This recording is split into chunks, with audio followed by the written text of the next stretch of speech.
आम आदमी पार्टी के वरिष्ठ नेता और सांसद संजय सिंह 6 महीने बाद जेल से बाहर आ चुके हैं। कार्यकर्ताओं में जोश भर रहे हैं, आरोप लगा रहे हैं, सवाल पूछ रहे हैं और आज इंडिया टीवी पर हमारे साथ खुद संजय सिंह जी हैं। संजय सिंह जी, कैसी तबीयत है आपकी? व्हील चेयर पे नजर आ रहे थे, अब तो ठीक है? वो एक दिन मुझे लीवर की बायोप्सी के लिए एडमिट होना पड़ा था, तो 24 घंटे हॉस्पिटल में एडमिट रहा और उसी के लिए व्हील चेयर से वो मेरी जांच कराने ले जा रहे थे। तो अब सब सही है? ठीक है। ये बताइए संजय जी, जैसे ही आप आए आपने एक वॉर क्राई दिया कि जेल अब सारे साथी, जेल के ताले टूटेंगे, सारे साथी छूटेंगे, तो कब तक छूट रहे हैं मनीष सिसोदिया जी और केजरीवाल जी? देखिए, हमें पूरी उम्मीद है कि न्यायालय से न्याय मिलेगा, क्योंकि अरविंद केजरीवाल जी, मनीष सिसोदिया जी, सत्येंद्र जैन जी निर्दोष हैं। इन पे कोई आरोप नहीं है, कोई सबूत नहीं है और झूठे गवाह तैयार करके ये सारे मामले बनाए गए हैं और इसलिए मुझे उम्मीद है कि न्यायालय इनको जल्द न्याय देगा। लेकिन जाहिर सी बात है, आपके पास वरिष्ठ वकीलों का एक बड़ा पैनल है जिनका आपने कल शुक्रिया अदा भी किया। वो वकील अपने तर्क रख रहे होंगे और जिस कोर्ट ने आपको जमानत दी है, जिन जजेस ने, जिन जजों को सुनकर अगर उनको वाजिब लगेंगी तो आगे उनको भी देंगे, तो फिर जब उनकी बारी आती है तो फिर पक्षपात के आरोप क्यों? देखिए, मुझे लगता है ये एक कानूनी प्रक्रिया का हिस्सा है और हमें बहुत कायदे से इस बात को समझना पड़ेगा कि ये जो पीएमएलए कानून है ये थोड़ा जटिल है जमानत के मामले में और इसलिए कई बार इसमें विलंब हो जाता है। मैं अपने केस के बारे में कुछ नहीं बोलूंगा, लेकिन नीचे की अदालतों से मेरे बारे में क्या फैसले आए थे आप पढ़ के दिखा दीजिएगा। इसीलिए मैं ये कह रहा हूं कि इस भी पूरे मामले में कोई सबूत नहीं। मैं एक एक करके, अगर आप 2 मिनट समय देंगी तो मैं बताऊंगा आपको। 456 गवाह हैं, कुल 456 गवाह ईडी सीबीआई के। 2 साल से जांच चल रही है। 162 गवाह ईडी के हैं, 294 गवाह सीबीआई के हैं।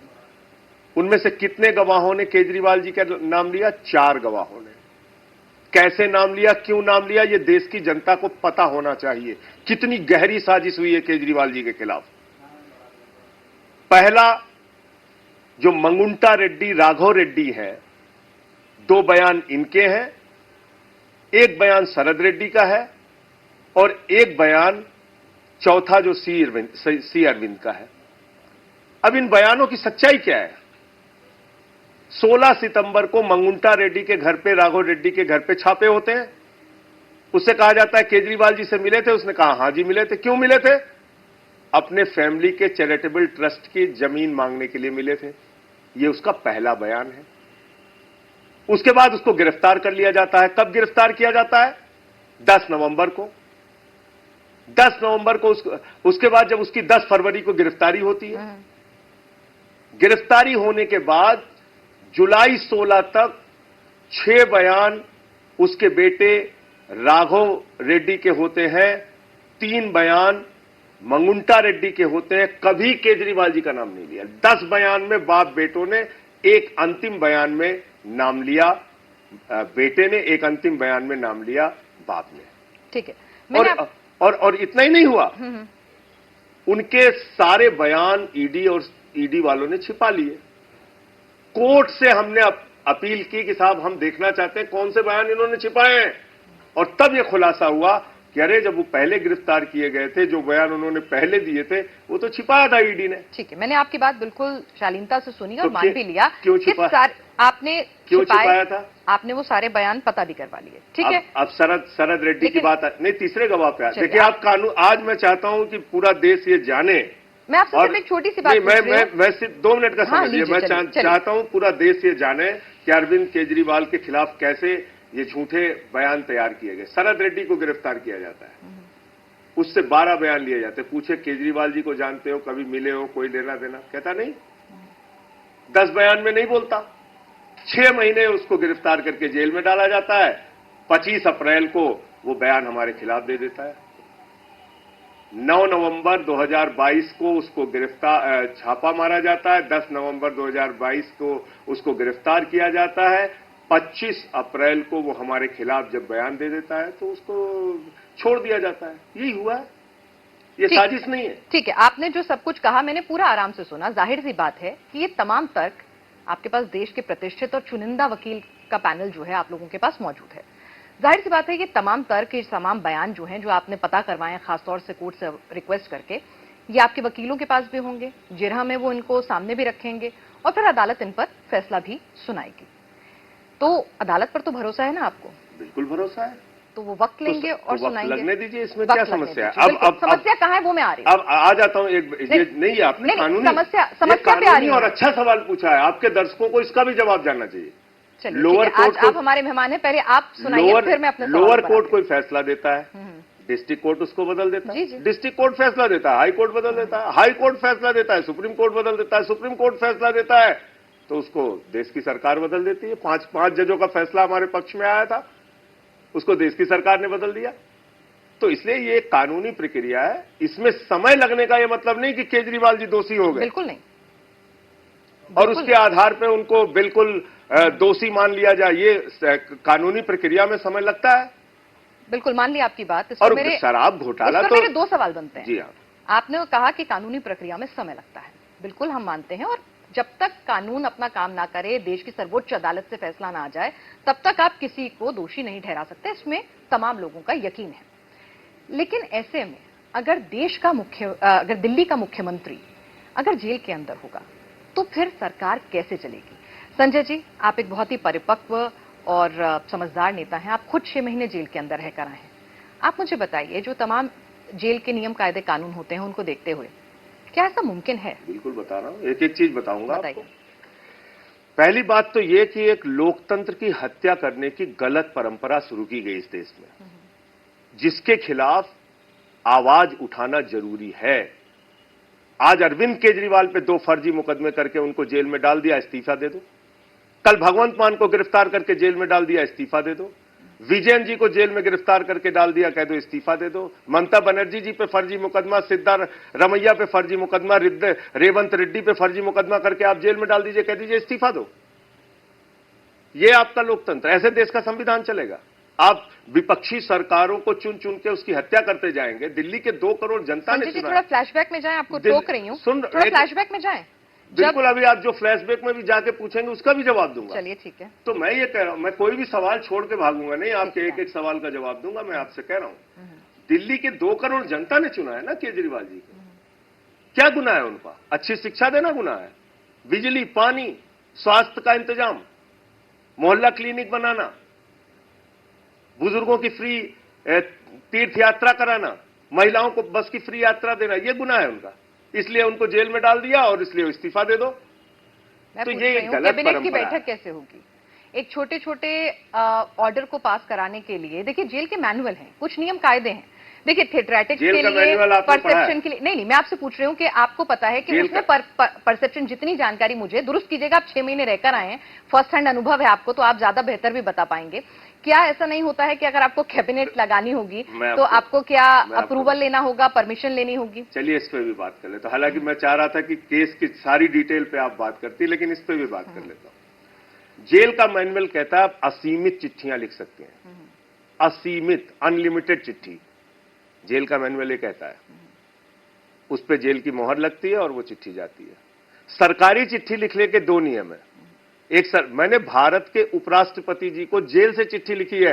भारत के उपराष्ट्रपति कोई छोटे व्यक्ति तो है नहीं, उनको जेल से चिट्ठी लिखी है, उसको सुप्रिंटेंडेंट ने अटेस्ट किया और वो हमारी चिट्ठी भारत के उपराष्ट्रपति जी को, हमारे सभापति जी के पास गई। कोर्ट आदेश देता है सरकारी चिट्ठियों पर साइन करने के लिए। मैं जेल में था, उसी दौरान मैंने तमाम चिट्ठियां लिखी जिससे हमारे सांसद निधि से बहुत सारी सरकारी काम कराए जाए। उस पे काउंटर सिग्नेचर की जरूरत नहीं होती? काउंटर सिग्नेचर ही तो बता रहा हूँ। पदन गोपनीयता कैसे बनी रहती है? मतलब जो गोपनीयता होती है कि अगर आपने कैबिनेट का कोई फैसला लिया तो उस पर काउंटर सिग्नेचर क्या सुप्रिंटेंडेंट के नहीं होते? मुझे दुरुस्त कीजिएगा। दुरुस्त करता हूँ। कोर्ट को यह अधिकार है कि वो पत्र को देखे भी नहीं। मैं आपको अपने मामले में भी बता रहा हूँ।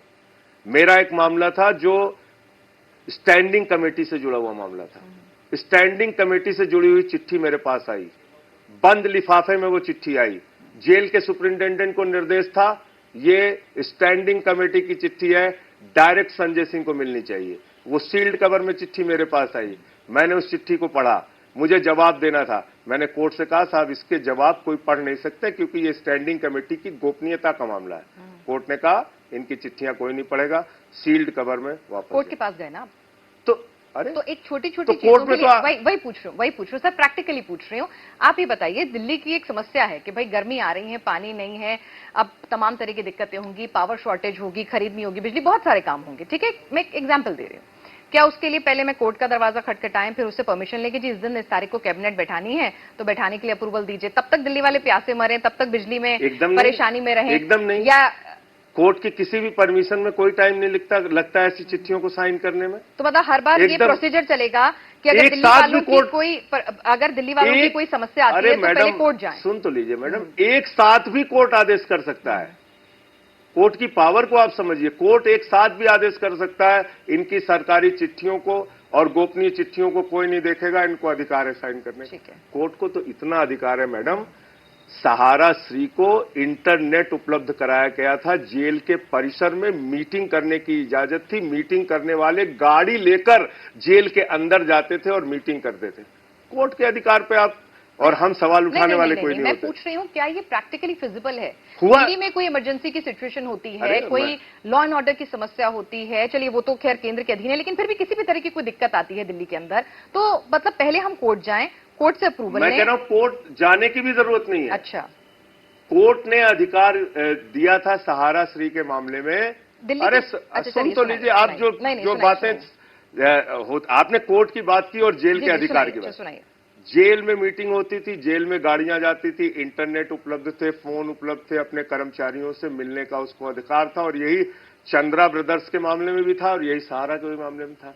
तो एक निर्वाचित 2 करोड़ के निर्वाचित मुख्यमंत्री को ये कोर्ट अधिकार देने में, अपने अधिकारियों से मिलो, बात करो, काम करो, जो गोपनीय चिट्ठी हो उसको उस तरीके से काम साइन करो, जो सरकारी चिट्ठी है उसको उस तरीके से साइन करो, उसको देने में क्या कोई ना तो बुराई है ना कोई रोक है।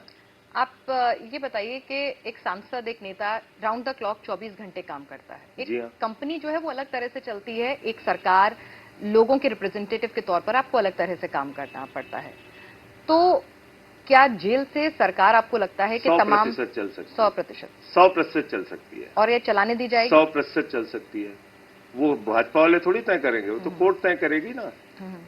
वो तो भाजपाइयों का अधिकार नहीं है। तो कैसे, क्या प्लान बनाया? वो जज भी नहीं है ना। विनय सक्सेना जी जज है। मैं सुन रहा था एक टीवी चैनल पे विनय सक्सेना जी ने कहा हम जेल से सरकार चलाने नहीं देंगे। भैया आप बाबा साहब डॉक्टर भीमराव अम्बेडकर हैं क्या? आपने संविधान बनाया क्या भारत का?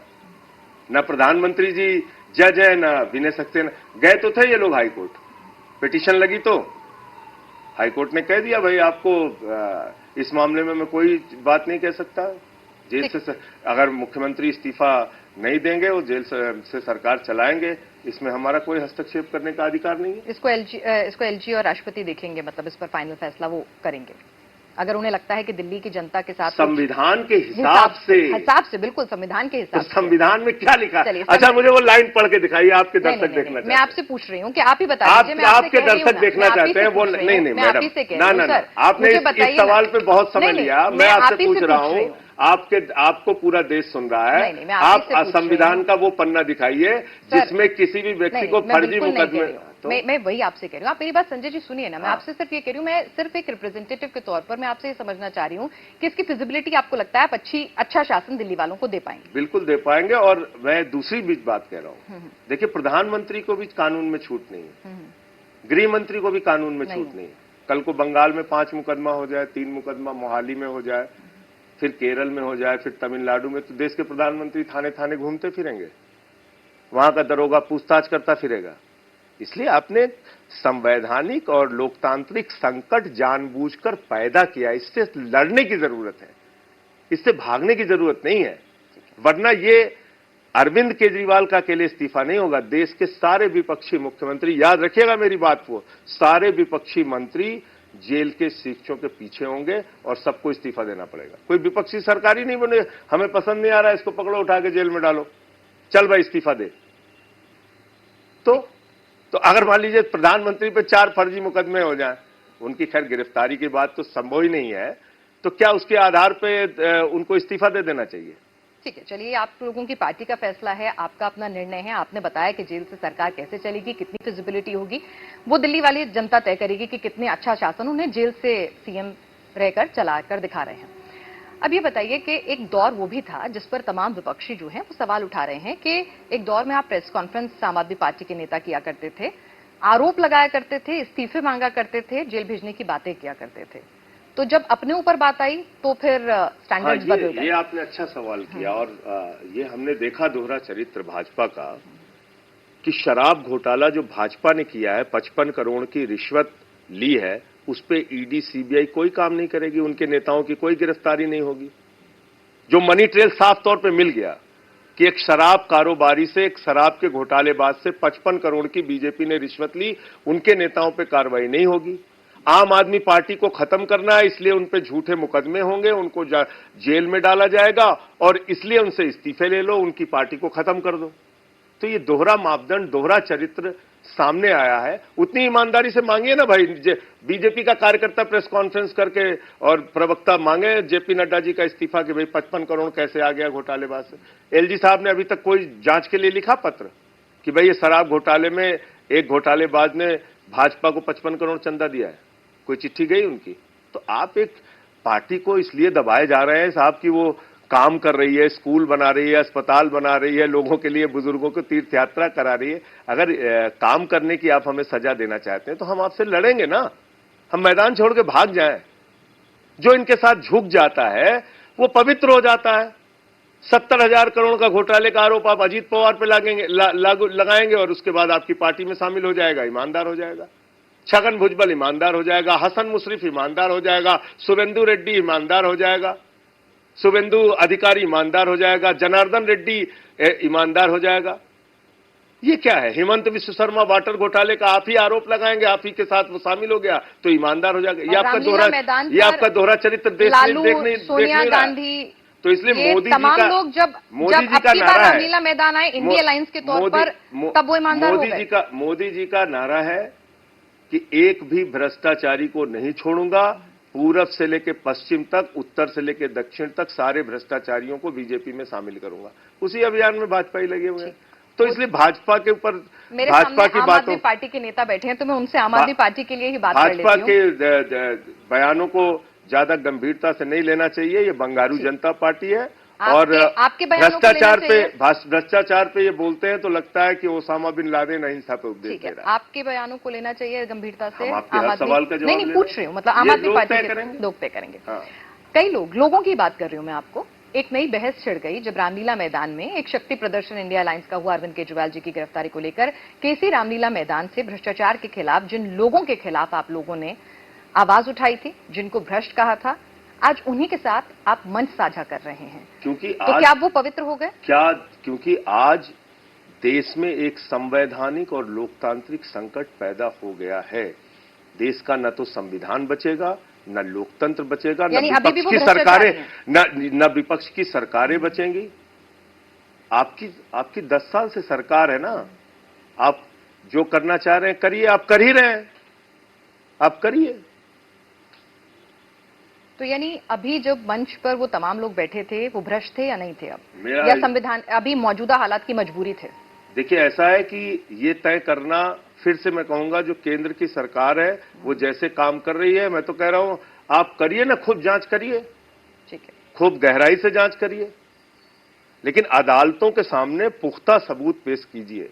ऐसे झूठे बयान केजरीवाल जी के खिलाफ जैसे आपने तैयार किए, चलिए, और छिपाए बयान आपने। लोग पूछ रहे थे कि भाई ठीक है, यही वो लोग थे जिनके लिए आज से 13 साल पहले आप लोगों ने कुछ तरह के शब्दों का, बयानात का इस्तेमाल किया था। तो इसीलिए मैंने वो सवाल आपसे जनता का पूछना वाजिब समझा। जो जवाब आपने दिया वो जनता तय करे। अब ये बताइए मुझे कि थोड़ा 6 महीने पहले जाते हैं, जिस दिन ईडी आपके घर आई सुबह सुबह, उस दिन आपको आभास था कि कुछ ऐसा होने वाला है? क्योंकि लगातार आप ललकार रहे थे कि आओ मुझे गिरफ्तार करो। मैं ललकार रहा था, इसीलिए वो आए। उसकी कारण है, मैं अपने केस के बारे में नहीं बोल सकता। उस दिन घर पे क्या हुआ था? मैं एक आम आदमी के तौर पे मैं समझना चाहती हूँ उस दिन घर पे हुआ क्या? नहीं, मैं आपको एक चीज बता दूं कि क्योंकि कोर्ट ने मुझे प्रतिबंधित किया है, इसलिए मैं अपने केस के बारे में, जो मेरे साथ जाती भी हुई है, वो भी नहीं बोल सकता। मेरी सीमा जाती हुई थी, मैं कह रहा हूँ केस के बारे में नहीं बोलना, लेकिन जो जाती हुई थी, मैं कह रहा हूँ जो जाती हुई थी उसमें भी नहीं बोल सकता।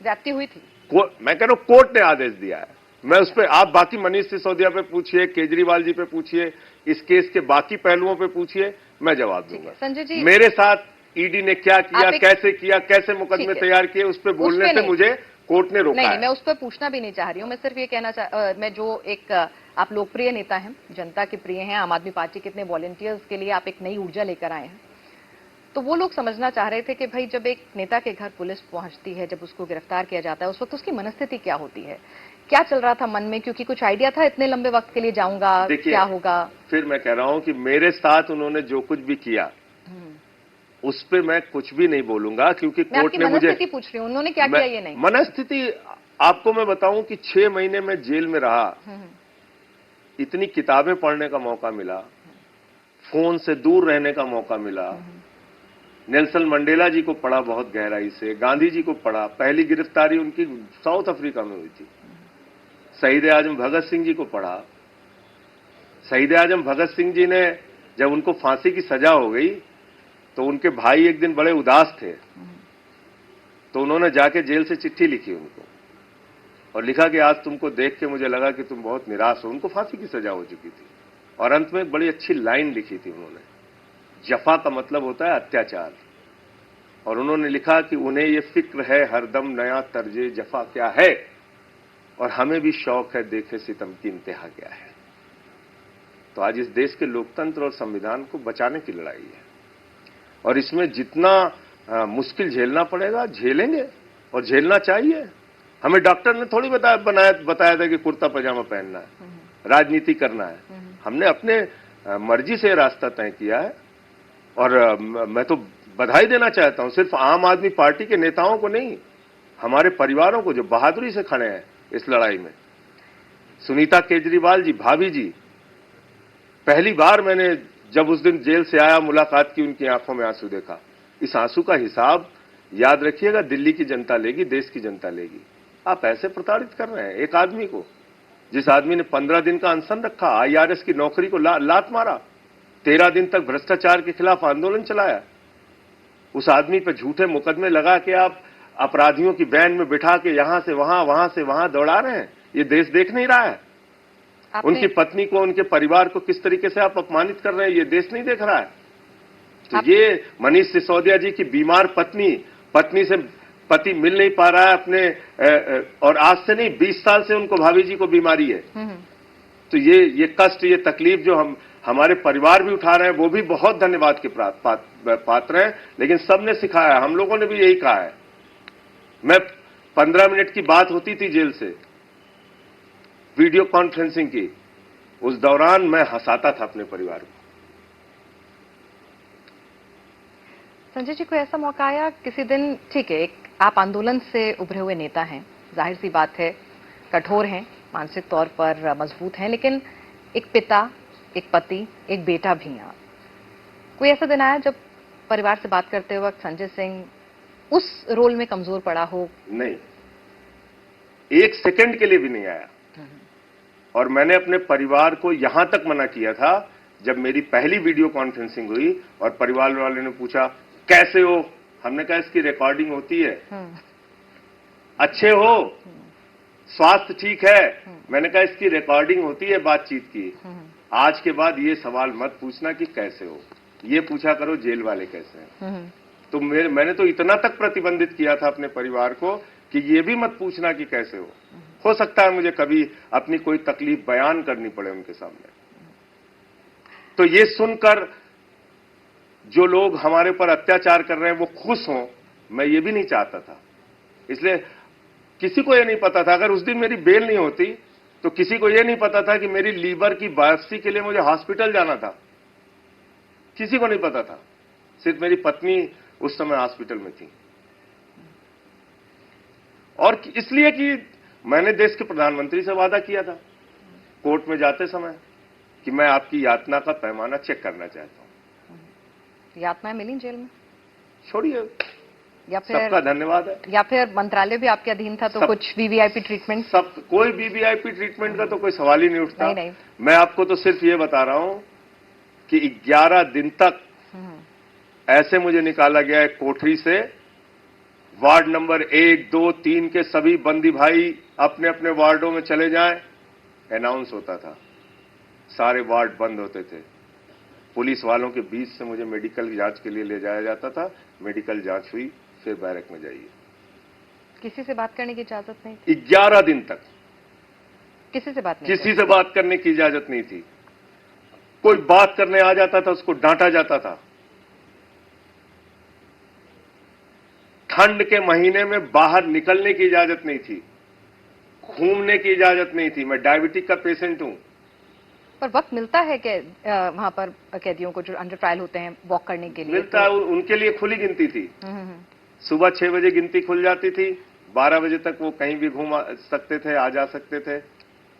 म्यूजिक पंजा है वहां पे, मल्टीपर्पज हॉल है वहां, कबूतरों को भी पाल रखा है, पार्क है, सब कुछ, कैंटीन है, हॉस्पिटल है। तो वो संजय जी को जाने की इजाजत थी? हमें जाने की इजाजत थी। मैं बता तो रहा हूं 11 दिन तक कैसे थी।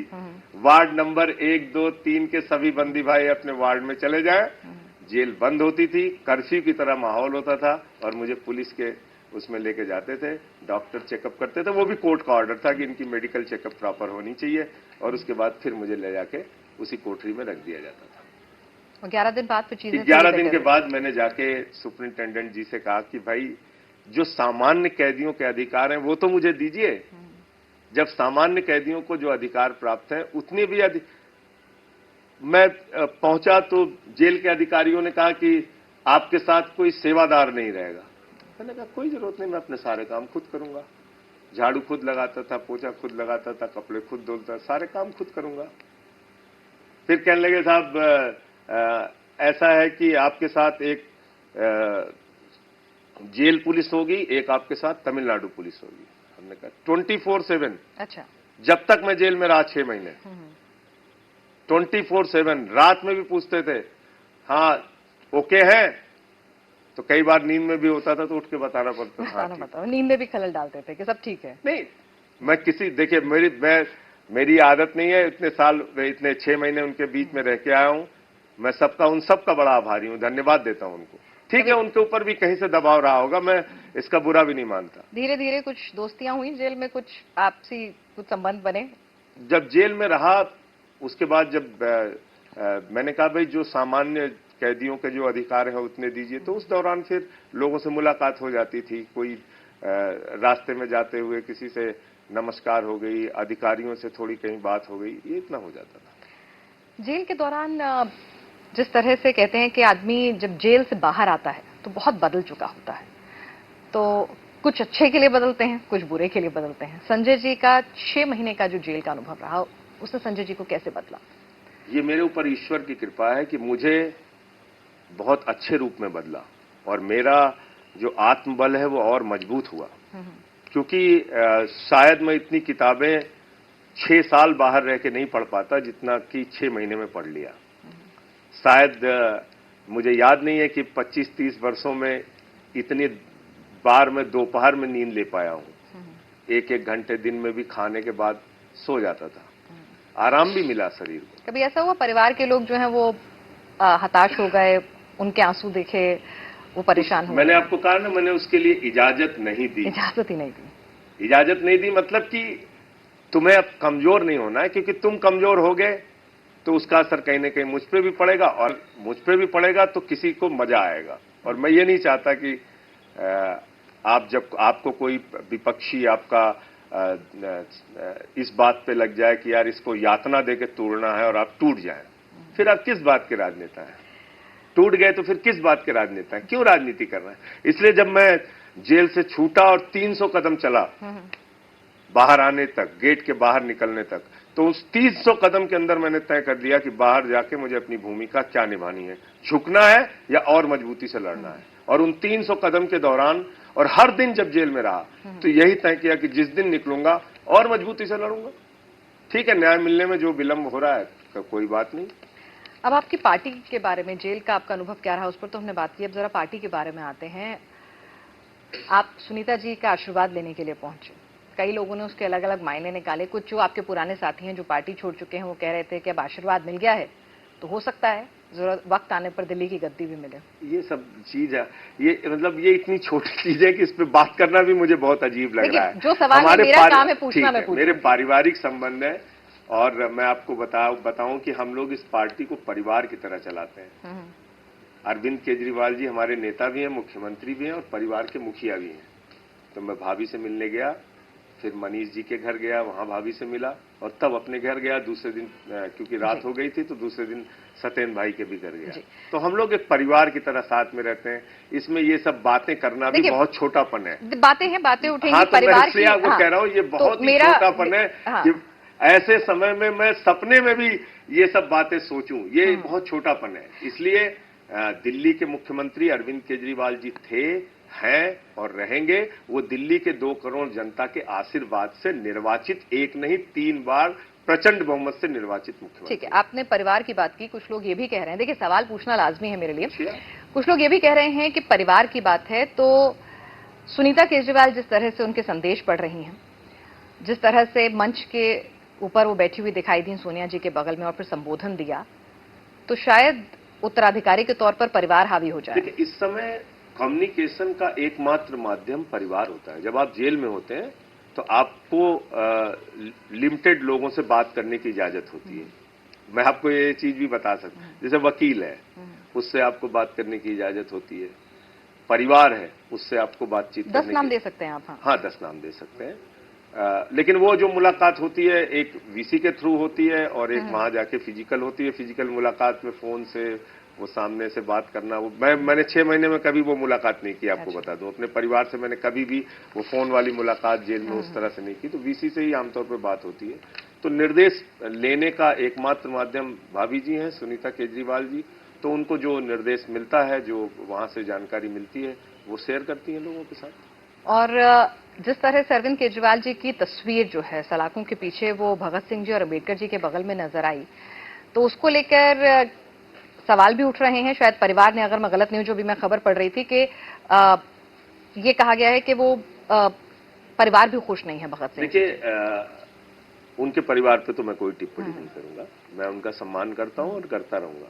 लेकिन मुझे बड़ी हैरानी होती है कि भाजपा वालों को शहीद आजम भगत सिंह से और बाबा साहब डॉक्टर भीमराव अंबेडकर जी से इतनी प्रॉब्लम क्यों है? उनसे प्रॉब्लम नहीं है, उनके समकक्ष अरविंद जी के खड़े होने पर। मैं तो यही कह रहा हूं ना भाई, आप 1000 नहीं 1,00,000 तस्वीरें पा सकती हैं जिसमें नरेंद्र मोदी जी की तस्वीर आपको नेताजी सुभाष चंद्र बोस जी के साथ, भगत सिंह जी के साथ, बाबा साहब डॉक्टर भीमराव अंबेडकर जी के साथ मिलेगी, मायावती जी की तस्वीर मिलेगी, अखिलेश जी की तस्वीर, देश के राजनेताओं की तस्वीर क्रांतिकारियों महापुरुषों के साथ होती है।